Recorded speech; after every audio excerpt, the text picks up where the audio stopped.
그럼 지금부터 9월 19일 토요일 중앙방역대책본부 정례 브리핑 시작하겠습니다.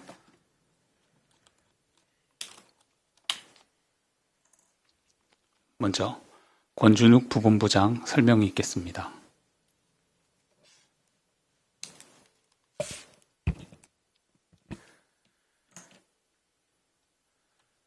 (9월 19일) 코로나 바이러스 감염증 19 국내 발생 현황을 말씀드리겠습니다. 국내 신규 확진자 발생은 106명이 확인되었고 해외 유입 사례는 4명입니다. 총 누적 확진자 수는 22,893명입니다. 신규 격리 해제자는 199명으로 현재 2,545명이 격리 중이며 위중증 환자는 152명이고 어제는 사망자가 1명 발생하였습니다. 사망자의 명복을 빌면서 유가족분들에게 애도의 말씀을 드립니다. 오늘 12시 기준으로 국내 주요 발생 현황을 지역별로 말씀드리겠습니다. 시점에 따라서 통계 수치에는 차이가 발생할 수 있습니다. 먼저 서울특별시입니다. 지난 8월 15일 도심 집회와 관련해서 4명이 추가되어 현재까지 총 613명의 확진자가 발견되었고, 강남구 동훈산업개발과 관련해서 지난 9월 15일 첫 확진자 발생 후 조사 과정에서 23명이 추가로 확진되어 현재까지 총 24명의 확진자가 발견되었습니다. 수도권의 지인 모임과 관련해서 9명이 추가되어 현재까지 총 누적 확진자는 10명입니다. 서대문구 세브란스 병원과 관련해서 2명이 추가되어 총 48명의 확진자가 발견되었습니다. 다음으로 인천광역시 미추홀구 소망교회 관련해서 9월 18일 첫 확진자 발생 후 5명이 추가 확진되어 총 6명이 발견되었습니다. 경기도입니다. 고양시 정신요양시설 박예원과 관련해서 조사 중 1명이 추가됨으로써 누적해서 총 19명의 확진자가 발견되었고, 광명시 기아자동차와 관련해서는 2명이 추가되어 총 누적 확진자는 16명입니다. 해외 유입 확진자는 4명입니다. 추정 유입 국가는 네팔 2명 등입니다. 치료제와 관련해서 연구개발 현황 등 말씀드리겠습니다. 먼저 치료제인 렘데시비르와 관련해서는 현재까지 58개 병원에 총 416명의 환자에게 공급이 완료되었습니다. 저희 중앙방역대책본부에서는 코로나19 바이러스에 대한 연구개발, 즉 백신 치료제 및 진단기술 개발 연구를 지원하기 위해서 코로나19 바이러스 자원을 분양하여 배분해 왔습니다. 이제까지 총 154개 기관에서 신청을 주셨기에 일단 이 중 142개 기관에 분양을 완료하였고, 분양 목적에 따라서는 백신 및 치료제 연구 그리고 진단기술 연구 등이 가장 많았습니다. 향후에도 코로나19 극복을 위해서 치료제, 백신, 진단제제 개발 연구를 위한 신청에 대해서 적극적으로 또 신속하게 분양을 진행하겠습니다. 다음으로는 최근 집단 발생이 지속되고 있는 특수 판매업, 특별히 방문 판매 관련해서 각종 설명회 관련 집단 발생 사례를 공유드립니다. 8월 중순 이후 각종 설명회와 관련된 방문 판매 및 각종 설명회와 관련된 역학조사 결과를 보면 총 10개 집단에서 375명의 확진자가 발생하였습니다. 방문 판매 관련된 행사 및 투자, 또한 건강식품 관련된 설명회 등은 밀집, 밀폐, 밀접한 환경에서 장시간 대화를 나누거나 음식을 나눠 먹는 등 코로나19의 전파 가능성이 매우 큰 것으로 확인되었습니다. 이러한 위험 상황에 대해서 감염 차단을 위해서 방문 판매업의 각종 소모임, 투자 설명회에 대한 점검을 강화하고 확진자가 발생하는 경우 구상권 청구도 적극적으로 시행하겠습니다. 고위험 시설인 방문 판매업체는 집합금지 명령을 준수하고 중장년층께서는 방문 판매와 관련된 행사나 투자 그리고 각종 설명회 등에는 참여하지 말아 주실 것을 거듭 강조하고 또한 당부드립니다. 행정안전부에서 운영 중인 안전신문고와 관련해서 최근 신고된 주요 사례를 하나 말씀드리면 불법 포장마차에서 비좁은 공간에 거리 두기 없이 손님들이 밀집하여 취식을 하고 현금 결제를 하는 등 유사시 방문자 파악이 어려울 것 같다는 우려사항이 신고된 바 있습니다.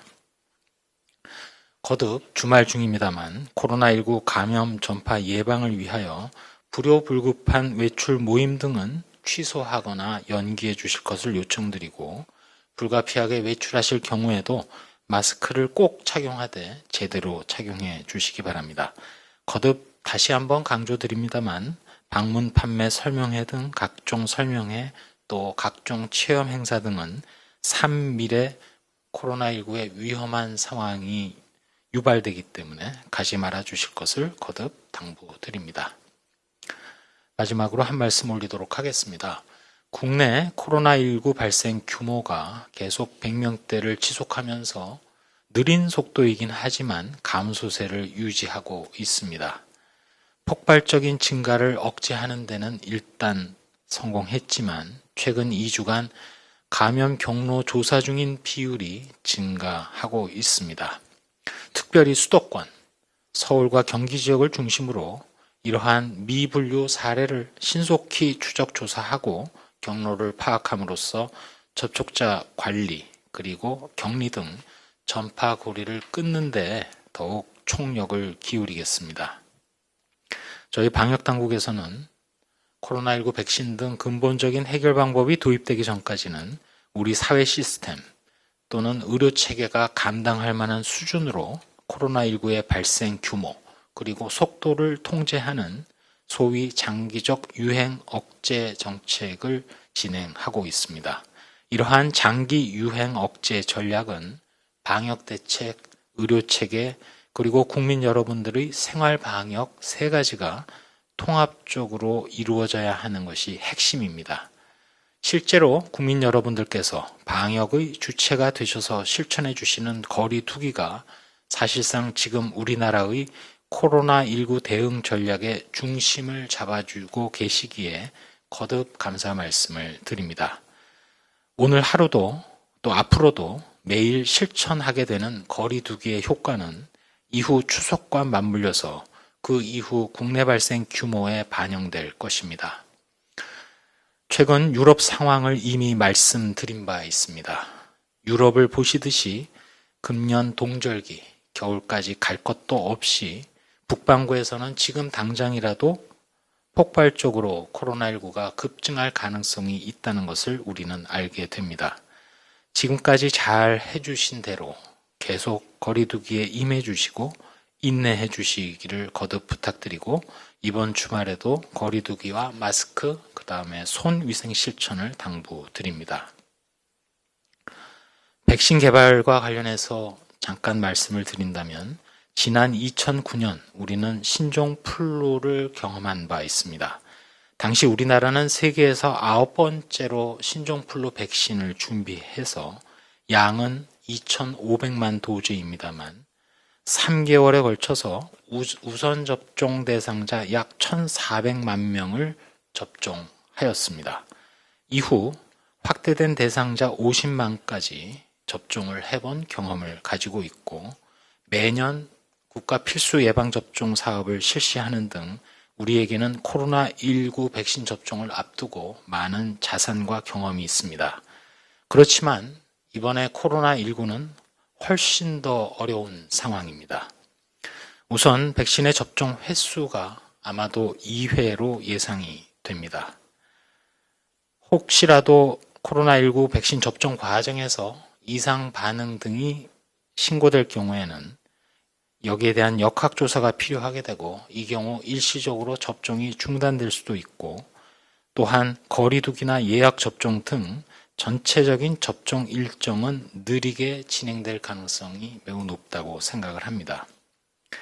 백신이 전 세계적으로 개발되고 확보되더라도 우리는 접종이 먼저 시작된 국가의 초기 50만 건 이상, 한 100만 건에 이르는 접종을 보면서 그 접종의 경과, 부작용의 발생 여부 등을 찬찬히 살피고 이후에 안전하게 그리고 완벽하게 접종을 시작하는 방법도 있을 것이라고 고민하고 있습니다.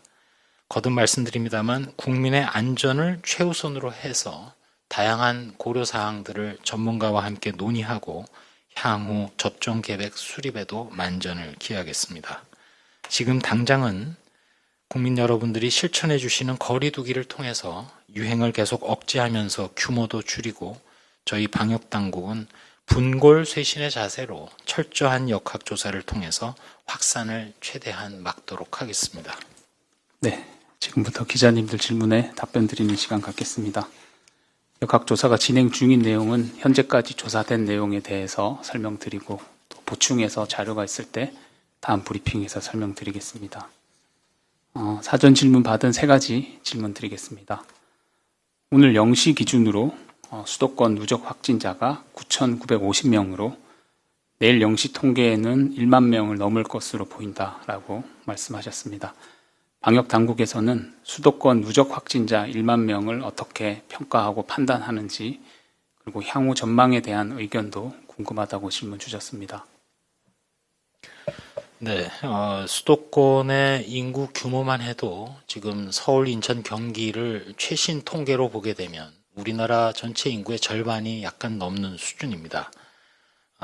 비록 코로나19 전체 발생 규모로 볼 때 아마도 질문 주신 대로 곧 10,000건 이상이 될 것으로 판단이 됩니다.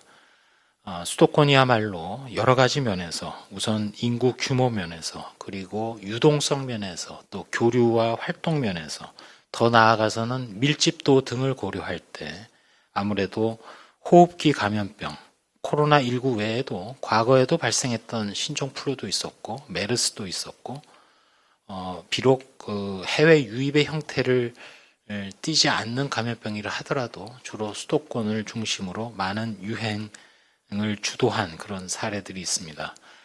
이번에도 우리나라 코로나19 유행에 있어서 질문에서 지적하셨듯이 비록 첫 번째 유행은 대구 경북 지역의 신천지 신도를 중심으로 발생을 했으나 그 이후 5월 초부터 시작된 이태원의 유흥시설 또 최근에 수도권을 중심으로 발생하고 있는 여러 유행들 이런 걸로 볼 때 수도권에 대한 대응이 가장 중요하다고 생각을 합니다. 역으로 수도권이 대응하기에 또 힘든 점도 많이 있습니다. 인구가 많고 여러 가지 상황들이 있기 때문에 역학조사와 접촉자 추적 관리 등에 있어서도 애로사항이 있는 것 또한 사실입니다. 지금 현재 당장 수도권을 중심으로 미분류 사례도 숫자가 많기 때문에 이번에 저희 질병관리청을 청으로 승격시켜 주시고 임무를 주신 데 충분히 인식을 하고 지방 조직을 조속한 시일 내에 더 활성화시켜서 수도권을 중심으로 하는 역학조사, 추적조사에도 더욱 만전을 기하겠습니다. 다만 한 가지 속도는 느리지만 그동안 국민 여러분들이 실천해 주신 거리 두기의 효과가 분명히 그리고 반드시 나타나리라고 믿고 있기 때문에 수도권이라 하더라도 확진자 규모에 대해서는 비록 추석 연휴 등을 앞두고 또 다른 어떤 대책에 대해서도 고민을 하고 있으나 계속 감소세를 유지할 것으로 생각은 하고 있습니다.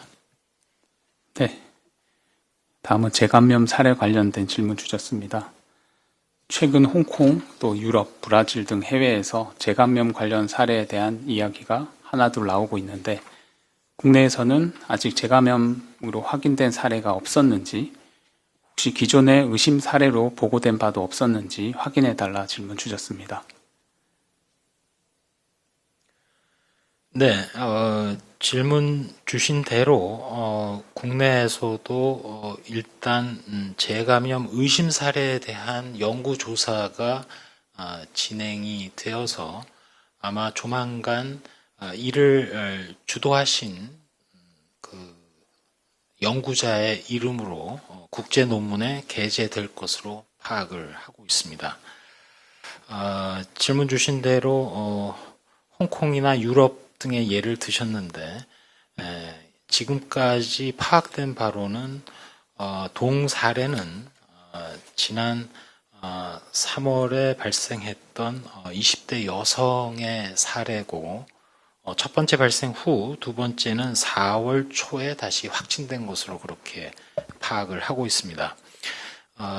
외국에서도 재감염의 경우 코로나19의 그 클레이드 종류 자체가 좀 변동이 된 것으로 알려져 있긴 한데 현재까지 확인된 것으로는 우리나라에서도 그러한 클레이드의 변화가 클레이드가 다른 것으로 그렇게 판단은 하고 있습니다. 다만 이 부분에 대해서는 좀 더 해당 연구자 그리고 또 중앙임상위원회 그리고 나아가서는 학계 등의 전문가들과 함께 이러한 부분에 대한 의미 또 확인 좀 더 추가적인 논의 이런 부분들이 필요하고 그런 것들을 거쳐서 추가적으로 좀 더 자세히 말씀을 드릴 기회를 가지도록 하겠습니다. 네. 다음 질문입니다. 역학조사 진행 과정에 대한 질문 주셨습니다.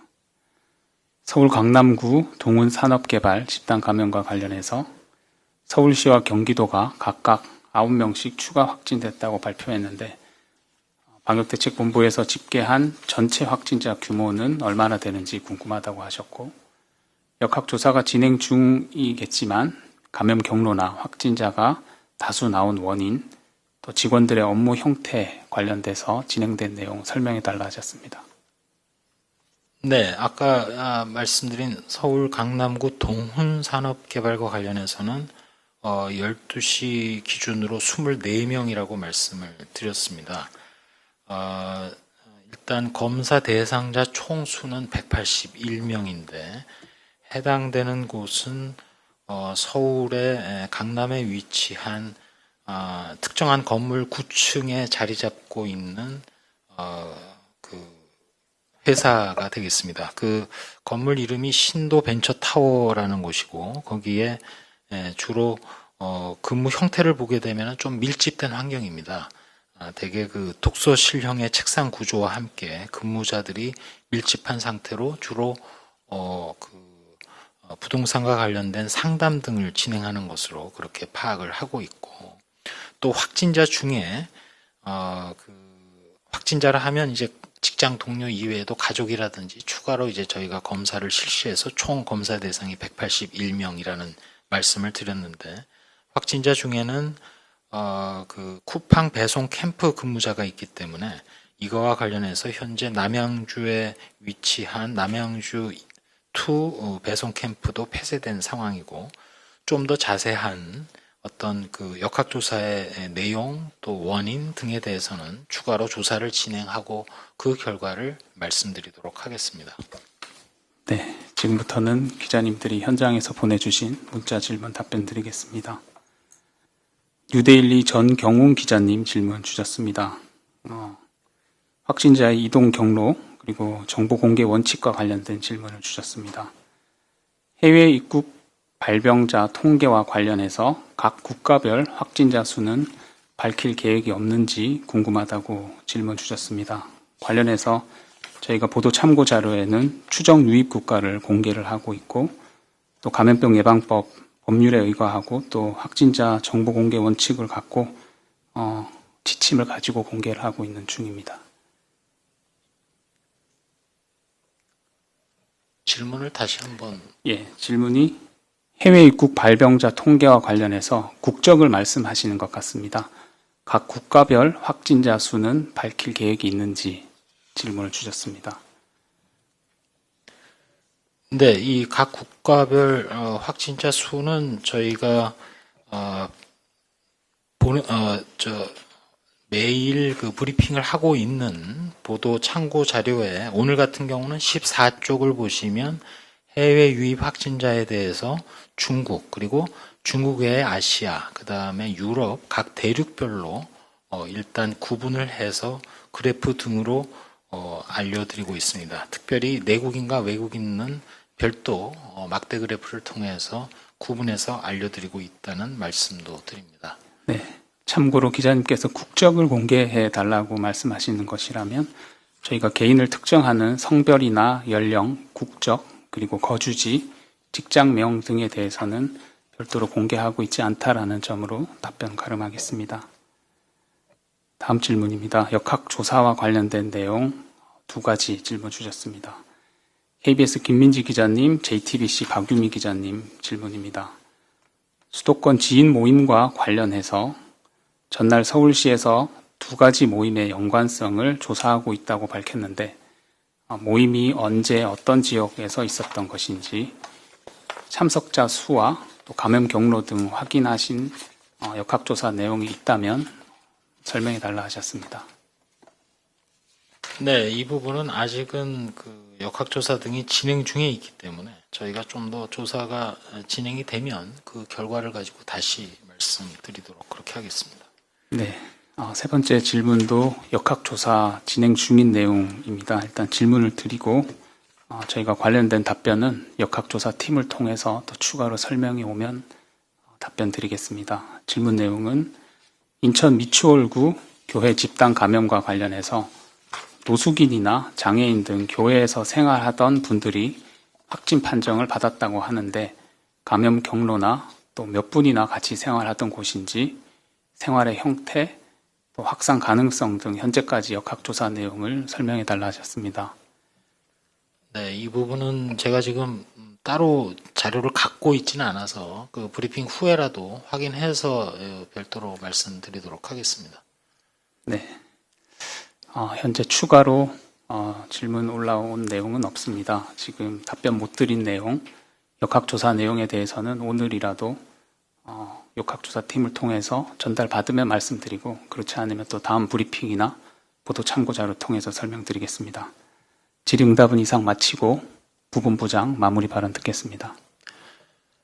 네, 거듭 그 역학조사 상세한 내용에 대해서 바로바로 답변 못 드린 점에 대해서는 좀 죄송하게 생각하고 브리핑 후에라도 바로 확인해서 말씀드리겠습니다. 마무리 말씀드리겠습니다. 코로나19 유행의 장기화로 인해서 모든 분들이 피곤하고 또 불안하기도 하고 답답하실 것입니다. 전 세계적으로 그럼에도 불구하고 백신 개발에 모든 자원, 인력이 매달리고 있고 전 세계 각국이 유행의 끝을 본다는 각오로 대응을 하고 있는 상황입니다. 모든 인류가 매달리고 있는 코로나19 백신의 또 치료제의 연구 개발 노력을 믿어주시고 조금은 희망을 가지면서 거리두기에 계속 힘을 주시기 바랍니다. 앞으로 코로나19의 완전한 종식까지 아마도 긴 여정이 될 수도 있는데 우리 모두 함께 코로나19 환자에 대한 차별이나 비난은 없어져야 하겠습니다. 저희 방역 당국도 누구든지 검사와 치료에 불편이나 편견이 없도록 노력하겠습니다. 개인이 아무리 조심하고 주의하더라도 코로나19 바이러스의 높은 전파력 또 높은 무증상 비율 등 때문에 누구든지 지금 당장이라도 환자가 될 수 있습니다. 환자의 입장이 되어서 고충을 공감하고 회복된 후 복귀했을 경우 고생했다라는 따뜻한 응원도 필요하다고 생각합니다. 물론 감염병 예방법 등 법령 등에 명시된 공동체 모두의 안전을 저해하는 행위는 반드시 삼가해야 합니다. 이는 건강 문제뿐 아니라 이웃의 생계와 국가 전체를 위해서도 해서는 안 되는 행위입니다. 이번에 추석 명절 대이동으로 코로나19가 전국 유행이 될지 크게 우려되는 상황입니다. 최근 국무총리께서 이번 추석 명절을 총리 말을 핑계 삼아 고향 이동을 자제해 주시기를 당부해 주셔서 더욱 경각심을 갖게 합니다. 카드 뉴스에 이런 내용이 있습니다. 이번 추석에는 고향에 안 내려가는 게 효도이고 힘들게 내려와서 음식 장만하지 말고 용돈으로 보내라 라는 내용입니다. 사실은 감염되시면 치명률이 높은 분들은 바로 어르신들입니다. 어르신의 안전을 위하는 것이 우리 사회 전체를 위하는 것이고 가장 중요한 방역 조치의 한 부분이라고 생각해 주십시오. 다만 여기서 우려되는 것은 도리어 고향 방문 대신 휴가지를 선택하는 분들이 늘어나고 있다는 점이기도 합니다. 지난 5월 연휴 그리고 8월 초 여름 휴가 이후 곳곳에서 산발적으로 유행이 증가했던 사실을 반드시 상기해 주시면서 어디를 가시더라도 거리두기와 마스크 착용, 손 위생을 신경 써 주시고 동일한 상황, 똑같은 피해가 반복되지 않도록 주의를 부탁 올립니다. 기온이 바뀌는 시기입니다. 오늘도 다들 건강 유의하시고 평안하고 행복한 주말 보내시기 바랍니다. 네. 기자님들이 추가로 문의 주신 내용들이 있는데 방금 말씀하셨던 재감염 사례와 관련해서는 저희가 추가적인 정보를 좀 정리를 해서 답변 드리도록 하겠습니다. 질의응답 브리핑 이상 마치도록 하겠습니다. 참여해 주셔서 감사합니다.